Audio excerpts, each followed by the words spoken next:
அஸ்ஸலாமு அலைக்கும் வரஹ்மத்துல்லாஹி வபரகாத்துஹு.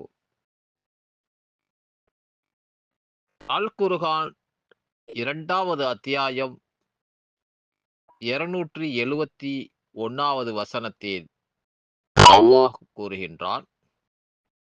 அதாவது தர்மங்கள் செய்வதை பற்றி அல்லாஹ் இது விவரித்து இந்த அத்தியாயத்தில் கூறுகின்றான்.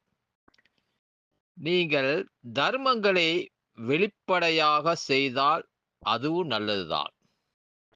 ஏன் அல்லாஹ் இந்த வெளிப்படையாக செய்தால் நல்லது என்று கூறுகிறான் என்றால், நாம் தர்மங்கள் செய்யும் பொழுது, தர்மங்கள் செய்யாதவர்கள், அதாவது பணங்காசுகள் அதிகம் உள்ளவர்கள், சில நேரத்தில் நாம் அவர்களுக்கு தெரிந்து செய்தால் கூட, அவர்களும் தர்மம் செய்யக்கூடிய ஒரு இதை கொண்டு வருவதற்கும் இந்த குர்ஆனுடைய வசனம் கூறுகின்றது.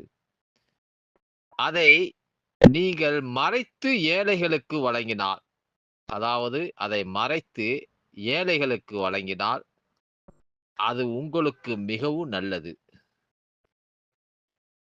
அது உங்கள் தீமைகளை உங்களை விட்டும் அழித்துவிடும். நாம் எவ்வளோ தீமைகள் செய்திருப்போம். இப்படி ஏழைகளுக்கு கொடுக்கும் பொழுது, அவர்கள் மனசு குளிர்ந்து, அவர்கள் பிரார்த்தனைகள் அதிகம் செய்யக்கூடியவர்களாக இருப்பார்கள். அந்த நேரத்தில் தீமைகளை இருந்து நம்ம காக்கக்கூடியதாக இருக்கின்றது. அல்லாஹு நீங்கள் செய்தவற்றை நன்கறிந்தவன். நம்ம ஒவ்வொன்று செய்வது நன்கும் அறியக்கூடிய ரப்பு இதை பார்த்து நமக்கு மேலும் மேலும் ரிஸ்க்குகளை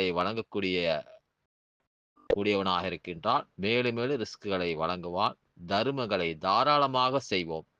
ஏழைகளுக்கும், அனாதைகளுக்கும், உற்றார் உறவினர்களுக்கும், நண்பர்களுக்கும் மற்றும் இல்லாதவர்களுக்கும், பக்கத்து வீட்டுக்காரர்களுக்கும் செய்யக்கூடிய நன்மக்களாக உங்களை எங்களை ஆக்கி அருள் புரிவானாக என்று